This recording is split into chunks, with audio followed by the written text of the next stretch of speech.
So, now after having understood most of the things, that is the transmission medium, which is an optical fiber, the components, devices in between, optical sources, that is the transmitter end, and optical detectors, that is the receiver end. So, we have now studied all the segments, all the sections individually. Now, it is time to put them together and look into system design aspects.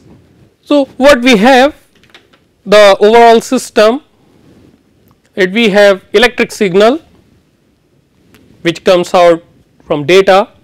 Data is in the form of electric signal which drives light source, generates optical pulses.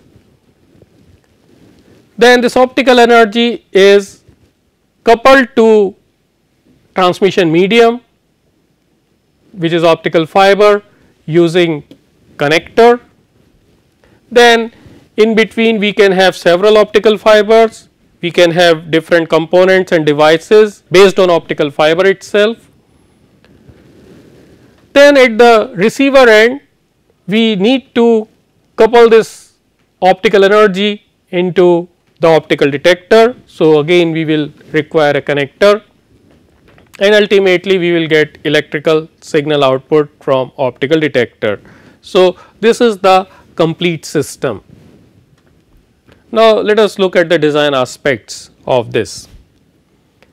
So, the very first thing is light source. For long haul telecom system, one would prefer laser diodes as light source with operating wavelengths 1300 nanometer or 1550 nanometer.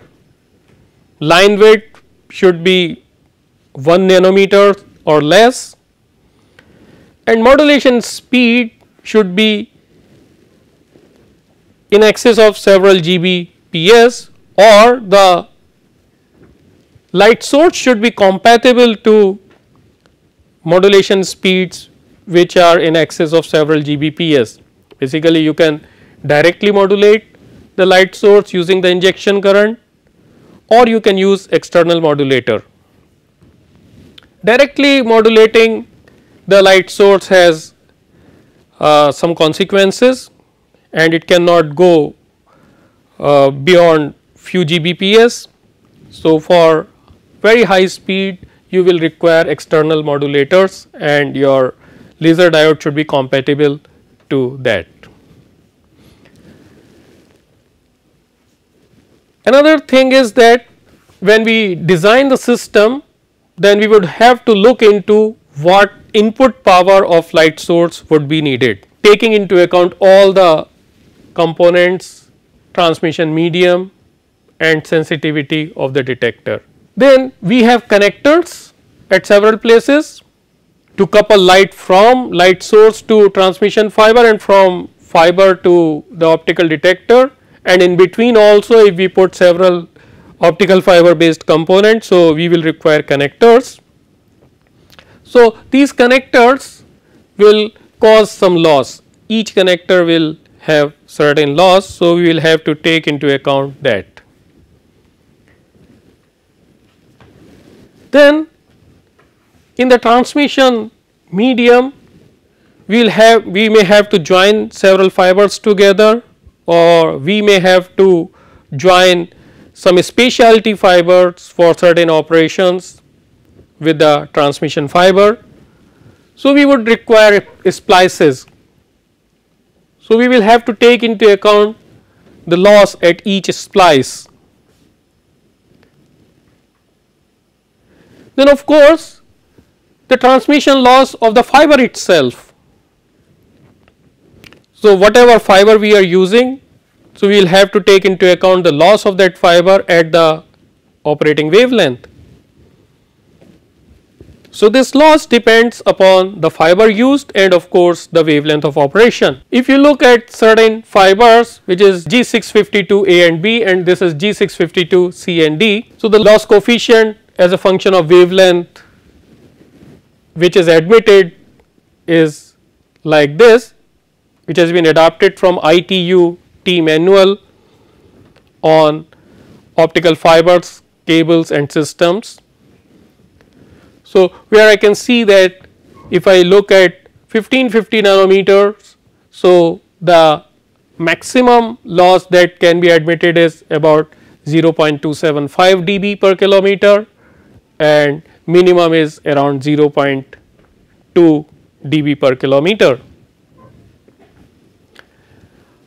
However, if I look at this, so at 1550 the loss limits are similar, but if I compare this fiber with this fiber also operates near 1380 nanometer wavelength, where this fiber does not operate. So, here you have water peaks in this fiber. So, this fiber cannot be used there. However, this fiber can be used in the entire wavelength range from 1300 nanometer to 1600 nanometer.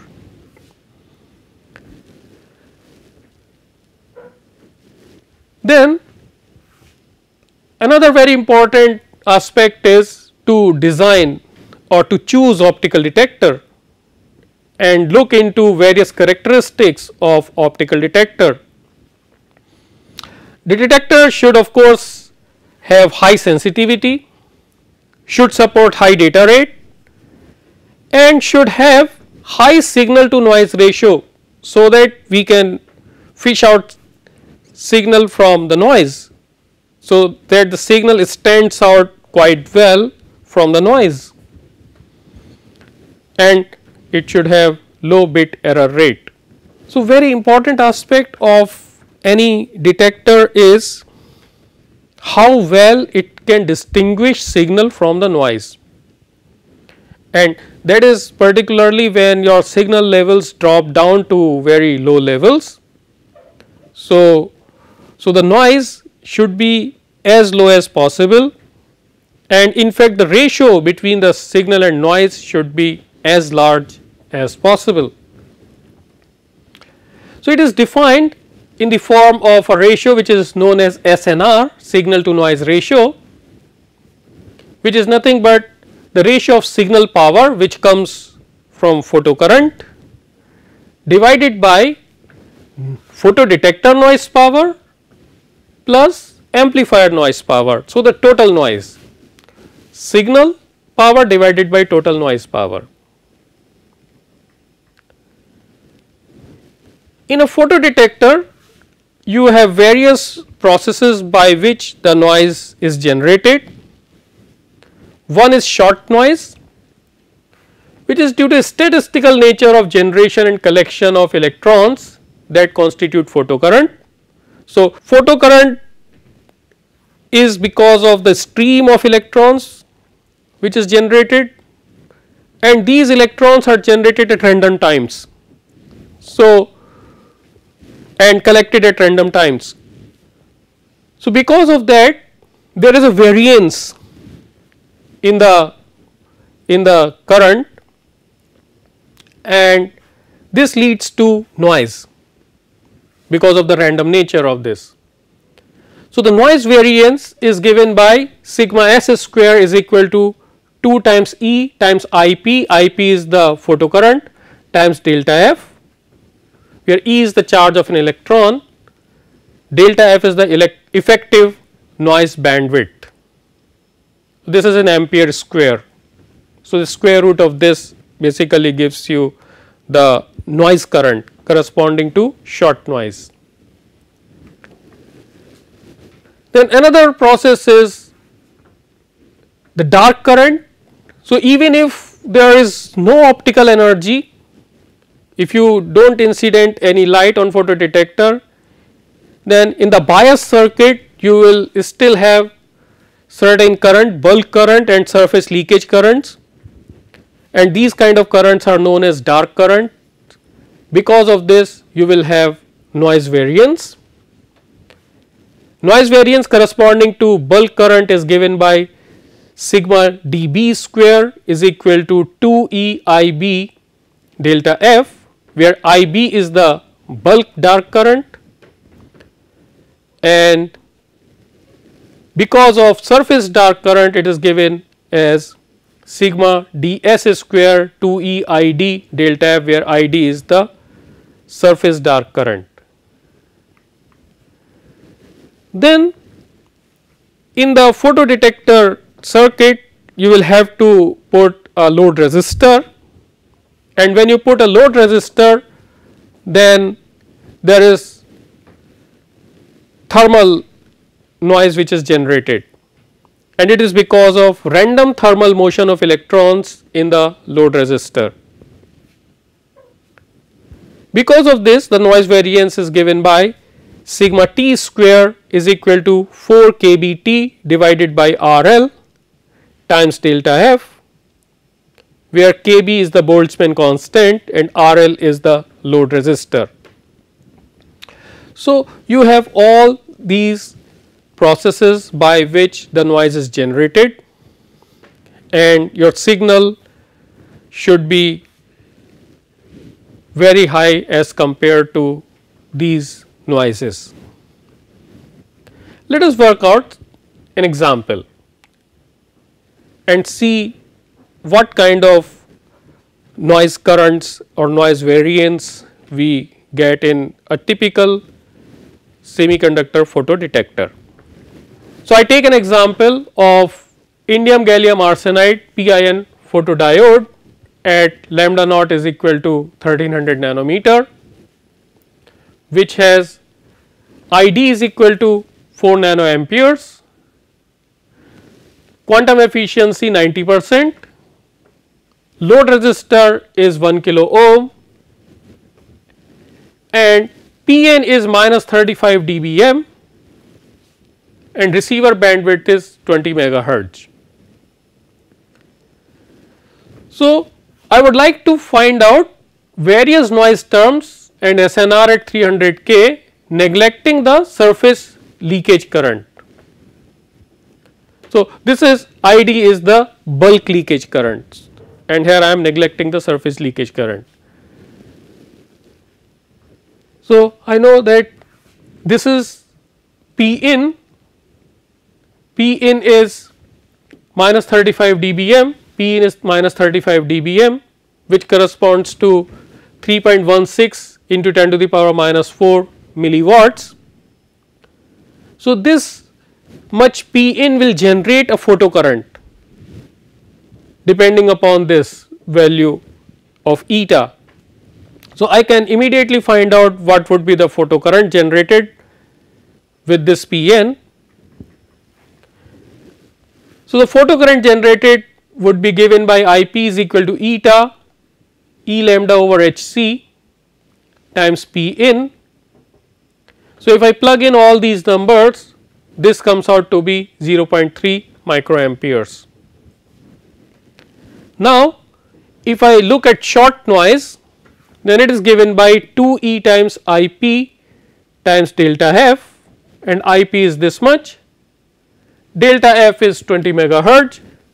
So, this gives me sigma s square is equal to 1.9 into 10 to the power minus 18 ampere square. Dark current noise variance is given by 2 E ID delta f, and ID is 4 nanoamperes. So, this gives me dark current noise variance as 2.56 into 10 to the power minus 20 ampere square. Thermal noise variance is given by this. If I plug in all the numbers from here into this, then it comes out to be 3.31 into 10 to the power minus 16 ampere square. So, if I put all of them together, then I have short noise, dark current noise and thermal noise, and you can see that thermal noise dominates over dark current and short noise. So, what would be the total noise? Total noise would be the sum of all these, and it comes out to be 3.33 into 10 to the power minus 16. So, most of the contribution comes only from thermal noise here. From here I can calculate signal to noise ratio, which is given by IP square divided by sigma square, because this is equivalent to the photocurrent power and this is the noise power. Power goes as I square. So, when I calculate this, then SNR comes out to be 270. So, this is how for any given photodetector I can find out various noises and signal to noise ratio. Then this kind of noise can lead to errors in measurement. That is, I want to measure 1, a high bit comes, a bit 1 comes, then there is a finite probability of detecting it as 0, and when a 0 comes, then there is a finite probability of detecting it as 1. So, because of this there is error in the measurement, and this is defined as bit error rate, which is a way to measure the rate of error occurrence in a digital data stream. So, this BER is defined as number of errors occurring over time interval t divided by total number of pulses, ones and zeros, over time interval t. If the number of error occurrences is NE and the total number of pulses or total number of bits in time interval t is NT, then BER is NE over NT, and of course this can be written as NE divided by BT, where B is the bit rate.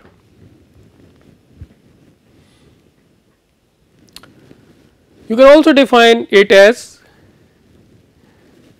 BER is equal to P1 by 0 plus P0 by 1 divided by 2, where P10 is the probability of deciding 1 when 0 has actually been received, and this is the probability of deciding 0 when 1 has actually been received. You can write BER in terms of SNR as 1 over 2 1 minus error function square root of SNR divided by 2 root 2, or you can approximate it to 2 divided by pi times SNR to the power half times e to the power minus SNR by 8. And from here I can immediately see that for BER is equal to 10 to the power minus 9,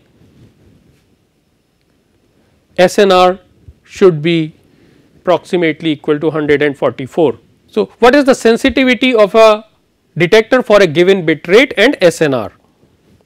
So that I can distinguish my 1 from 0 very well.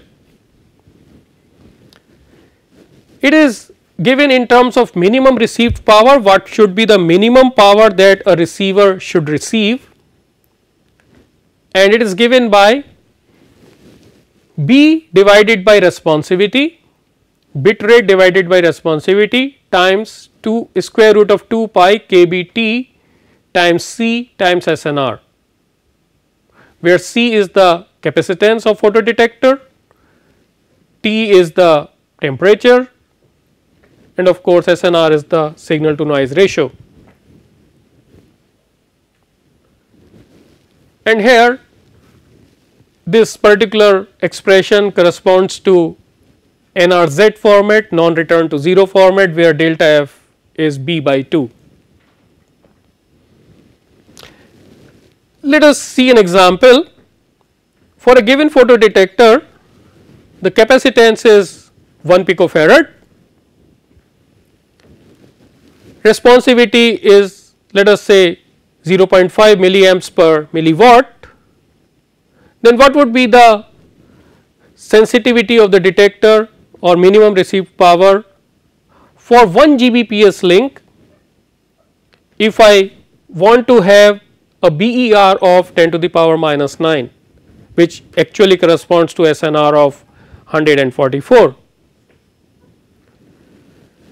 So, if I plug in the numbers, then P min can be given by this expression, and I put all the numbers here, then it will come out to be 3.87 microwatts or minus 24 dBm.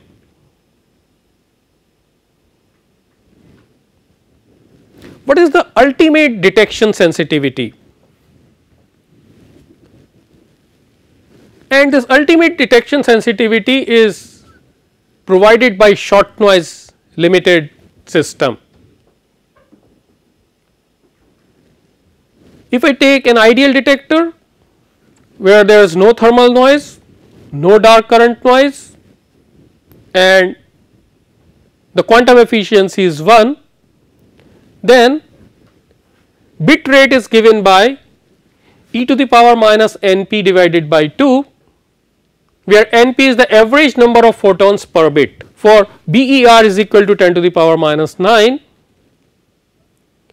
If you put it here, then np will come out to be about 20.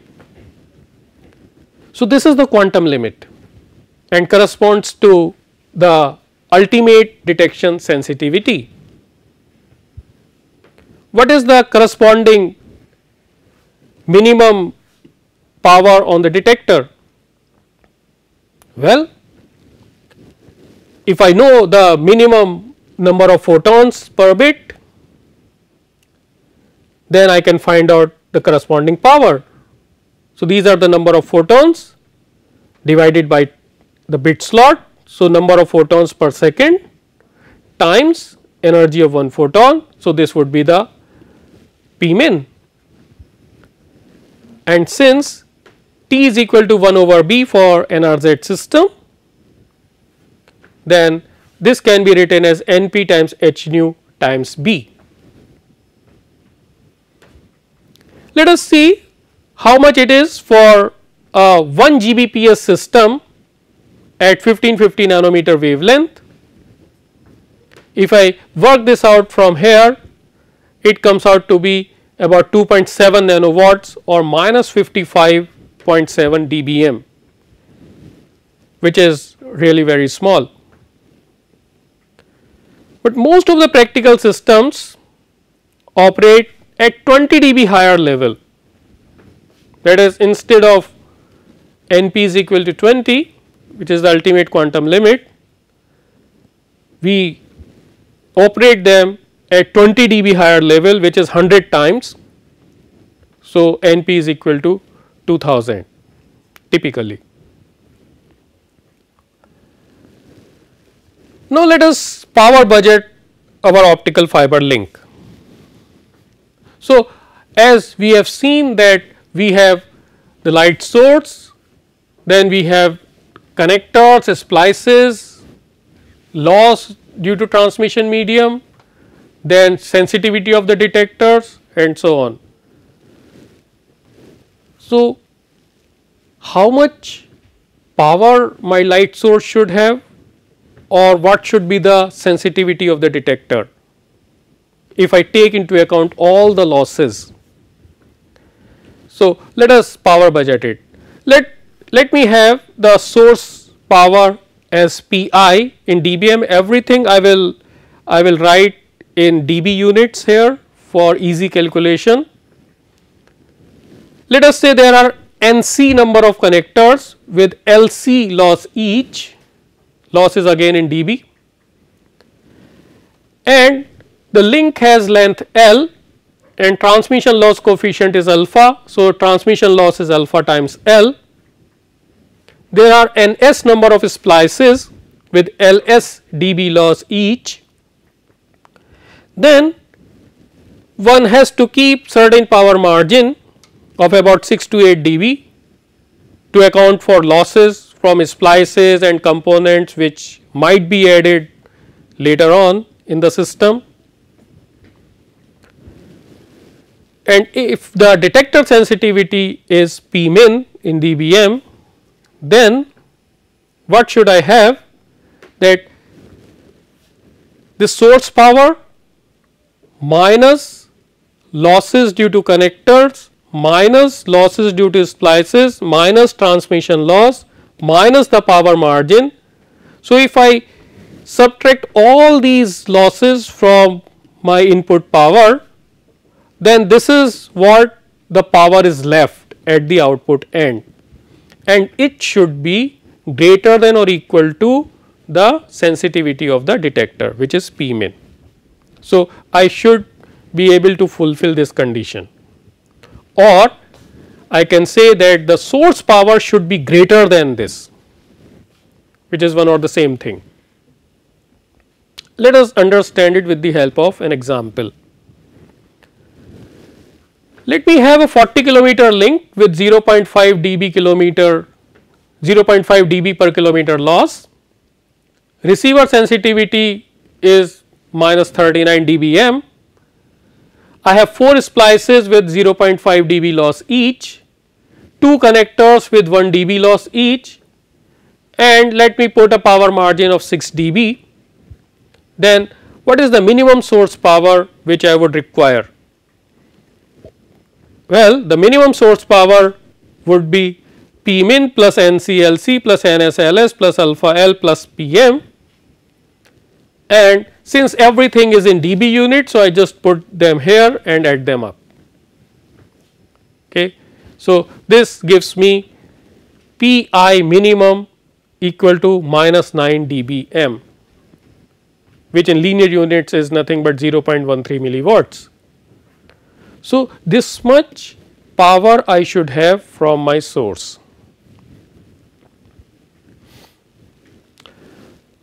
Now, let us look into dispersion limited system and attenuation limited system. What is attenuation limited system? In attenuation limited system, dispersion is not a major concern and repeaterless length of the link is limited by attenuation. So, how do I get this? Well, to receive data at the output end with certain accuracy, I need to have minimum number of photons per bit information, and if B is the bit rate and T is the bit duration, then the minimum average received optical power should be NPH nu divided by 2T, which is NPH nu B divided by 2. I will tell you why I have taken the factor 2 here as compared to in the previous slide, because I have in my system zeros and ones. Okay. So, I have n number of zeros, n number of ones, and I assume that all these zeros and ones have equal probability of occurrence. So, the average power per bit would be the power here divided by 2, 50% of that. So, this would be the minimum average received optical power. Now, if alpha is the loss coefficient in dB per kilometer, then alpha is equal to 10 divided by L log Pi over P out, and so the maximum repeater length of an attenuation limited link would be given by, from here, L max is equal to 10 divided by alpha log Pi divided by Pr, which is minimum average received power, and if I put the expression for that from previous slide, it comes out to be like this. So, if I consider a 2.5 Gbps link at 1300 nanometer wavelength with Pi is equal to 1 milliwatt and P is equal to 1000, minimum number of photons which are required, and at 1300 nanometer wavelength alpha is 0.4 dB per kilometer, then L max from here will come out to be 93 kilometers. If I use the same link at 1550 nanometer wavelength, then loss goes down from 0.4 dB per kilometer to 0.2 dB per kilometer, and L max will become 190 kilometers. Next is dispersion limited system, where attenuation is not a major concern and the repeaterless length of the link is decided by the dispersion in the system. And a commonly used criterion for maximum allowed dispersion is that the broadening should be less than or equal to T by 4, where T is the bit slot or bit duration. And since B is equal to 1 over T, so I can write this as 4 times delta tau times B is less than or equal to 1. Now, if I have a link which has a dispersion of dispersion coefficient D, which is in picoseconds per kilometer nanometers. So, delta tau would be D times L, length of the link, times delta lambda 0, which is the spectral width of the source. So, if I put this one here, then I get this as 4 times D times L times B times delta lambda naught should be less than or equal to 1. This gives me what is the bandwidth length product for a given dispersion. So, this bandwidth length product B times L should be smaller than or equal to 1 over 4 D times delta lambda naught. D is in picoseconds per kilometer nanometers, delta lambda naught I put in nanometers. So, this comes out to be 1 TBPS kilometer divided by 4 D times delta lambda naught, where D is in picoseconds per kilometer nanometers and delta lambda naught is in nanometers. Or I can write it down, because 1 TBPS over 4 is 250 GBPS. So, it is 250 GBPS kilometers divided by D delta lambda naught. Let us work out an example and conclude. So, if I have a system with D is equal to 1 picoseconds per kilometer nanometer at 1300 nanometer wavelength, with delta lambda naught is equal to 1 nanometer, which is a typical system. At 1300 nanometer wavelength you have very small dispersion. Then B times L would be less than or equal to 250 GBPS kilometer here, because D is 1, delta lambda naught is 1, which means that if I want to send pulses at the rate 2.5 GBPS, I can have maximum repeaterless length of the link as 100 kilometer. So, this is all in system design aspects. In the next lecture, I would look into certain measurement techniques in optical fibers. Thank you.